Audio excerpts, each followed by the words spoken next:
Hello students and welcome to my class.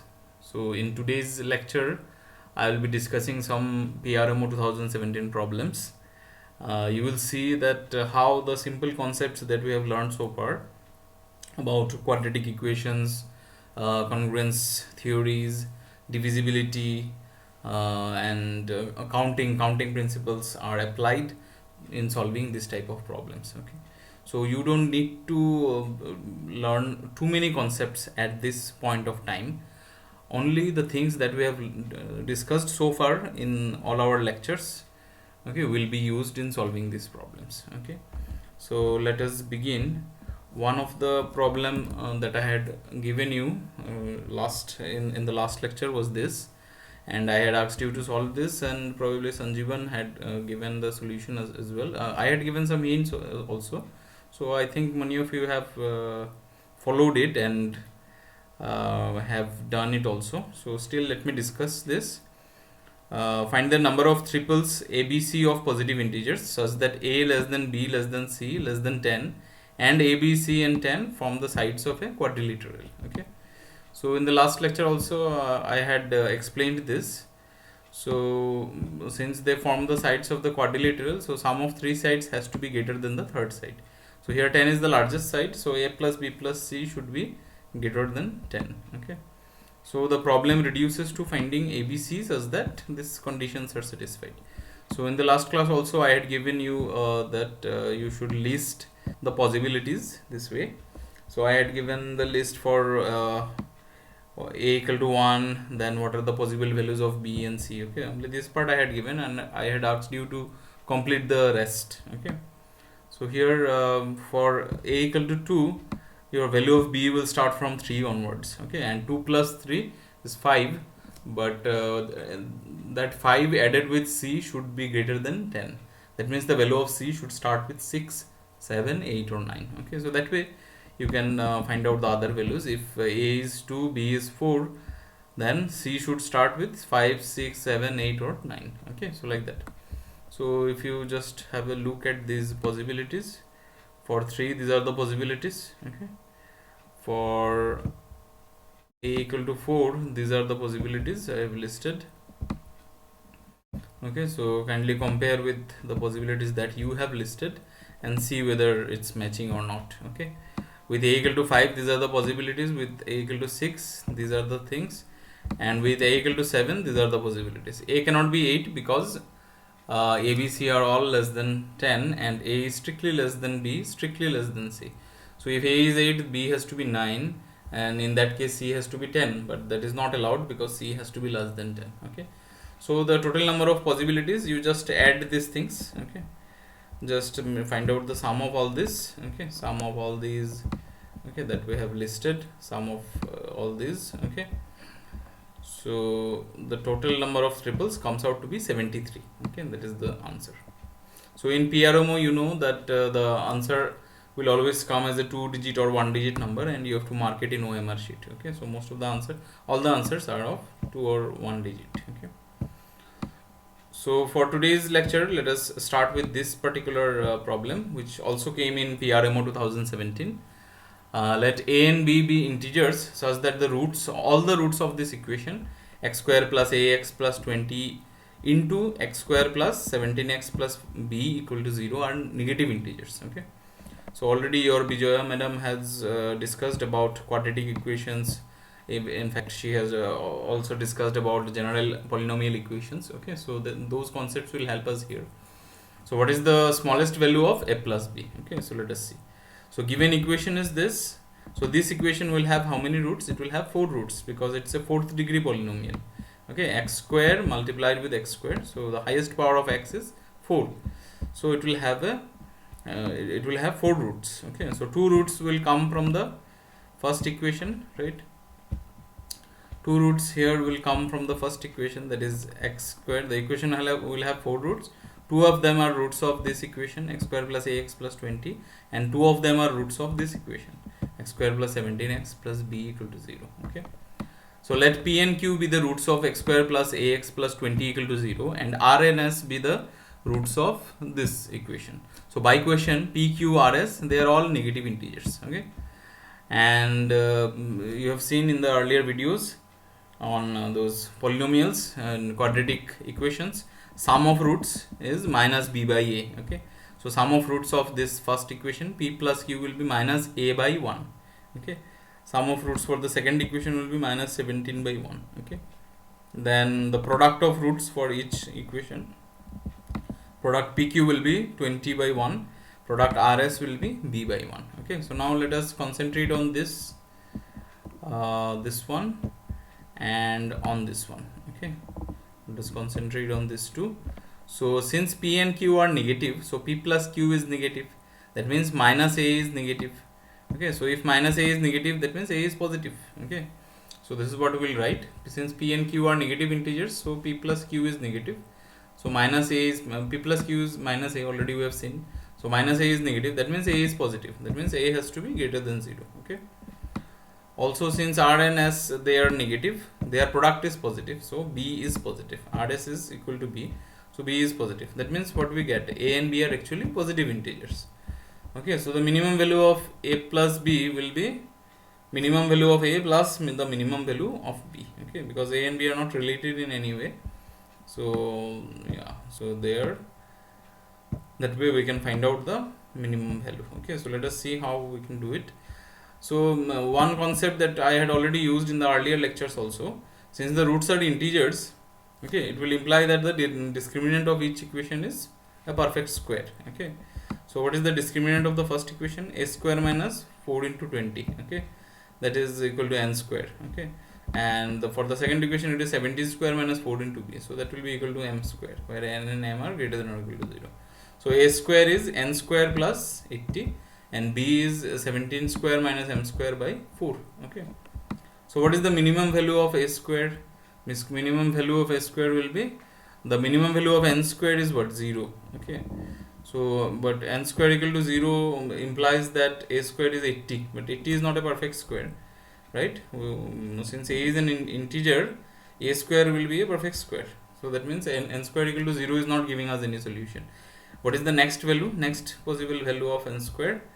Okay, that is n square is 1, so in that case a square is 81, so a is 9. Okay, so this will give us a solution. So the least value of a square is 81. Okay, and the least value of a is 9. Okay, so using the similar logic, you try to find out the least value of b. Okay, from here, so least value of b will be the least possible value of 17 square minus m square, for which it is divisible by 4. Okay, 17 square minus m square has to be divisible by 4 and has to be least. Okay, smallest, that means m has to be large. Okay, so if we take say 17 square minus 1 square, it is 17 square minus 1 square is 288, that is divisible by 4, but b will be a very large value in that case.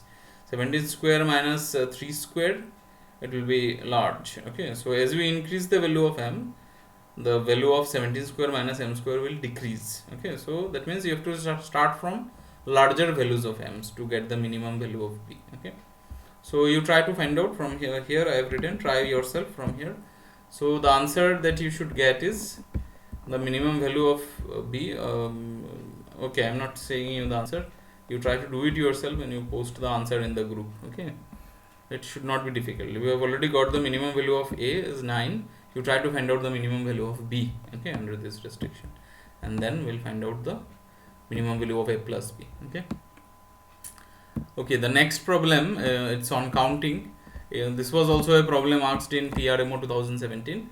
There are 8 rooms on the first floor of a hotel with 4 rooms on each side of the corridor. Okay, so there is a corridor in between and there are 4 rooms on each side. Okay, symmetrically situated, that is each room is exactly opposite to one on the other side. Okay, so 4 guests are to be accommodated, okay, in 4 of the 8 rooms, that is 1 guest in each room. Okay, such that no 2 guests are in the adjacent room. Okay, the guests should not be in adjacent rooms, they should not be in opposite rooms as well. Okay, so yeah, so in how many ways they can the guests can be accommodated. Okay, so let us see, the arrangement of rooms is something like this, right? So there is a corridor and there are 4 rooms on this side, okay, and 4 rooms on this side. Okay, right? so how can the guests be accommodated? Okay, so since no two guests can be adjacent in adjacent rooms, so each side can have at most two guests. Okay, why this is so? Because there are four rooms here. So suppose some guest is placed here, it cannot be the other guest cannot be placed in the adjacent room, so other guest has to be placed here or here. Okay, so if the guest is placed in C, then the rooms B and D cannot be accommodated. Nobody can be assigned the room B and D. Okay, because the rooms cannot be adjacent. Okay, and if the guest is accommodated at D, then also nobody can be accommodated in B and C because adjacent rooms are not allowed. Okay, that means maximum two persons are allowed on this side, maximum two persons are allowed on this side. So since there are four persons, we have exactly two possibilities. We have exactly two persons on each side. Okay, this side also there should be exactly two persons, this side also there should be exactly two persons. Okay, so this is the allowed.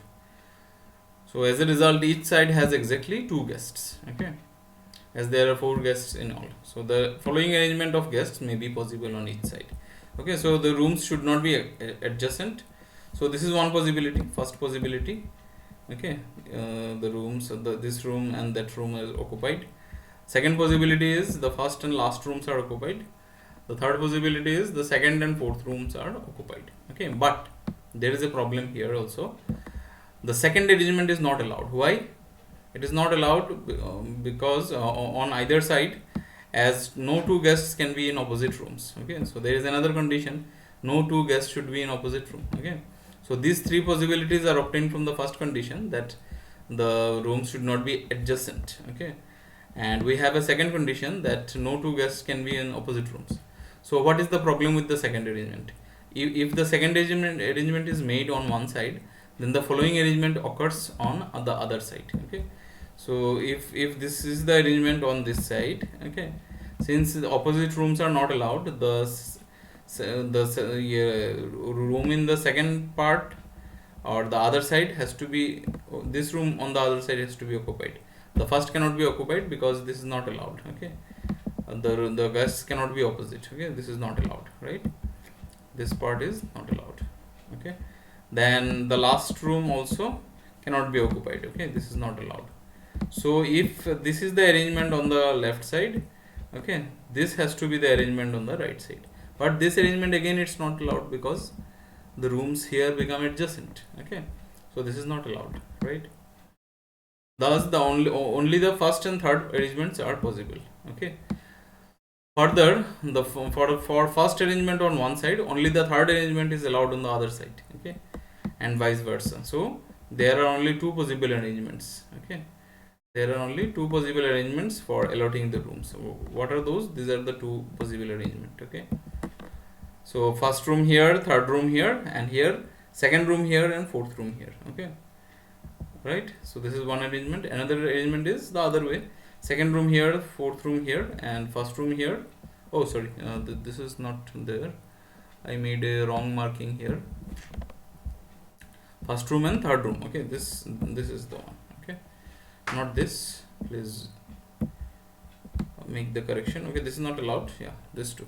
So these are the only two possibilities. Okay, but there are four guests, so now these rooms can be arranged among themselves. Okay, say if it is room number 1, 2, 3, 4, okay, the guests can be arranged in these four rooms. Okay, so suppose the person, first person is placed in first room, second person is second room, third person in third room, fourth person in fourth room. It can be the other, another way: first person is placed in the second room, second person is placed in the third room. Okay, like that.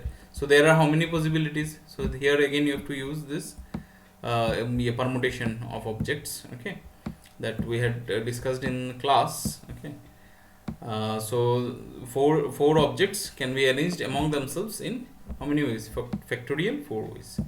Okay, so but for each such arrangement, the four guests can be arranged among themselves in factorial 4 ways. So by multiplication rule of counting, The total number of ways of allotment of rooms is 2 into factorial 4, that is 2 into 24, that is 48. Okay, so 48 is the answer here. Okay, the next problem is also from PRMO 2017. A pen costs rupees 11 and a notebook costs rupees 13.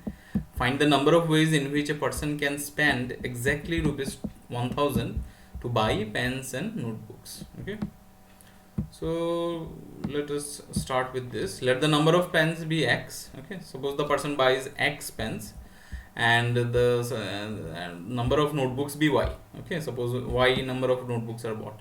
Then by equation 11x plus 13y is 1000. That's quite simple.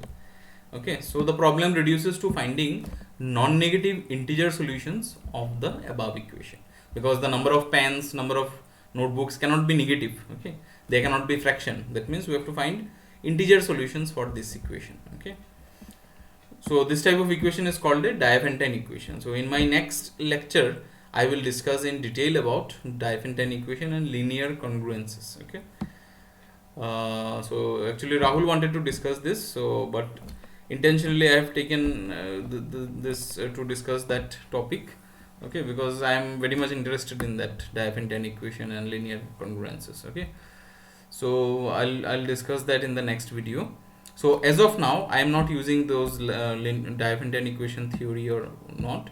I'll be using only the concepts that we have learned so far. Okay, so any equation in one or more unknowns that is to be solved in integers is called Diophantine equation. Okay, the above equation is a linear Diophantine equation because there are no x square y square terms involved, so it's a linear equation. It's a linear Diophantine equation. So there are standard methods of solving it. This will be discussed in the next video. Okay, so as of now let us deal with this problem with the tools that we have already learned so far. Okay, so we can write, so we will use some part of congruences. Okay, so in solving Diophantine equation also similar things will be used. So we have 11x is 1000 minus 13y. Okay, so let us write it as a, so we are basically using those division algorithm and congruence theory. Okay, 11x can be written as a, so this 1000 can be written as 11 into 90 plus 10. Okay, so I can write 11x equal to 11 into 90 minus y plus 10 minus twice y. Okay, so 10 minus twice y is 11 into something. Okay, 11 into some integer. That means what? 11 divides 10 minus twice y. Okay, so 10 minus twice y is congruent to 0 modulo 11. Okay, so here we are using this modular arithmetic. So we find the non-negative values of y for which equation 2 holds and equation 1 gives non-negative values of x. Okay, so we have to find out for which values of y this particular thing is satisfied. Twice 10 minus twice y is congruent to 0 modulo 11. Okay, so if you observe equation 2, it is it says 10 minus twice y is congruent to 0 mod 11. This also says twice y is congruent to 10 modulo 11. Okay, now we have a tendency that we cancel divide both sides by 2. Okay, but here you don't have equality, you have congruence. So one result which I forgot to discuss in the class when I did congruences was this particular result that I'll be doing. Okay, what happens if we divide both sides of a congruence by a number? Okay, so what happens? So can we divide both sides by 2? Not that simple. We can divide, but we need some result here. Okay, so this result let me just discuss. Okay, so we can simplify that. So if c into a is congruent to c into b modulo n, okay, so there is a tendency that we divide both sides by c. Okay, but that is not always possible. That is possible under some conditions. Okay, so when we divide both sides by c, then a is congruent to b, not modulo n, it is congruent modulo n by d. Okay, it is congruent to, a is congruent to b modulo n by d. What is d? D is the GCD of c and n. Okay, the GCD of this two. So if the GCD of c and n is 1, okay, in that case division is always means division doesn't change this modulo. Okay, modulo that particular number. Okay, so if GCD is 1, we don't have to worry about dividing. If GCD is not 1, then we have to change this modulo n by d. Okay, so how this is proved is very simple. We have CA is congruent to CB modulo n, so n divides CA minus CB. Okay, so CA minus CB can be written as k into n for some integer. Okay, Now D is the GCD of C and N. Okay, so GCD was already discussed by your Rahul sir. So there exists, so there you have learned that if D is the GCD of C and N, there exist integers R and S such that C can be written as D into R and N can be written as D into S, where GCD of RS is 1. Okay, so C into A minus B can be written as K into N. Okay, so it's dr into A minus B is K into ds. Okay, so we can divide both sides by D here. So R into A minus B equal to K into S. Okay, so that means this divides S divides R into, yeah, so R into A minus B can be written as K into some S into some integer K. That means S divides R into A minus B. Okay, but GCD of R and S is 1. Okay, there is no common factor between S and R. That means S has to divide A minus B. Okay, that is called the Euclid's lemma. Okay, if a number A divides C into D, where GCD of A and C is 1, then A has to divide the other number. Okay, right, so here S divides A minus B, so that means A is congruent to B modulo S. What is S? S is N by D. Okay, because N is D into S, so S is N by D. So this is what is happening. Okay, so using this result we can see that twice y congruent to 10 modulo 11 implies y is congruent to 5 modulo 11 by GCD of 2 and 11. Okay, so, but GCD of 2 and 11 is 1, so that's not a problem for us. So y is congruent to 5 modulo 11. So what are the possible values of y? Y has to be non-negative.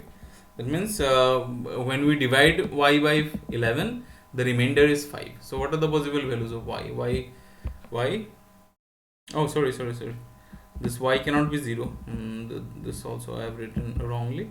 Okay, because 0 when divided by 11, the remainder is 0, not 5. Okay, so y is congruent to 5. So modulo 11. So what are the possible values of y? Y can be 5. And then the other values are obtained just by adding 11. Okay, this also we had discussed in class, right? Once you know the remainder when a number is divided by say 11, then you can find all other numbers which leave the same remainder when divided by 11. Okay, so just keep on adding 11 here, right? Keep on adding 11, wait, like that, right? So what is that? 5, 16, 27, 38, 49, 60, 71, 82. Okay, there are many such numbers. Okay, but you have to show that there are only 7 possible values of y. Okay, which satisfy. Okay, because we have another equation which is to be satisfied. This is one of the equations which is satisfied by these numbers, but the other equation is 11x plus 13y equal to 1000. That means 11x has to be 1000 minus 13y.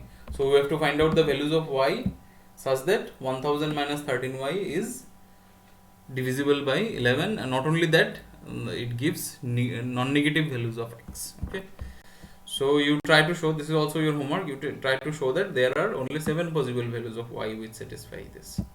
Okay,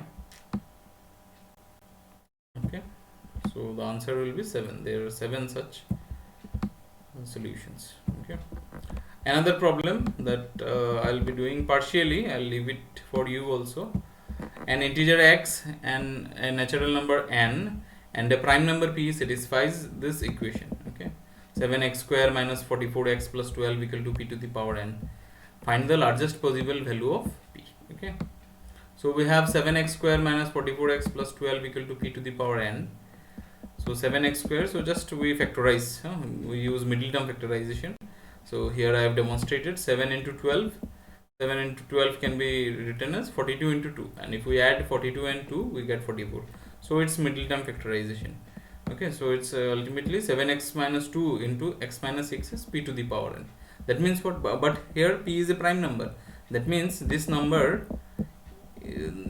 has prime factorization as p to the power n. Okay, right? So all factors of these numbers are only p into p into p into p, like that. Okay, so there are 3 possibilities here. What are the possibilities? One is this 7x minus 2 can be 1, In that case, x minus 6 will be p to the power n, because the product is to be p to the power n. Okay, another possibility is x minus 6 is 1 and 7x minus 2 is p to the power n. Okay, this is also possible. And the other possibility is p divides 7x minus 2 also, and p divides x minus 6 also. Okay, so your task now is to check whether 1 and 2 are possible. Okay, and also to check using divisibility properties that we have already learned. You try to deal with this particular case, number 3 case. If p divides this and p divides this, then what can you conclude about p? Okay, you try to find out the largest possible value of p. Okay, that satisfies these conditions. Okay, so it should not be difficult, it's your homework. Okay, please try it. Okay, so till next week, goodbye, thank you.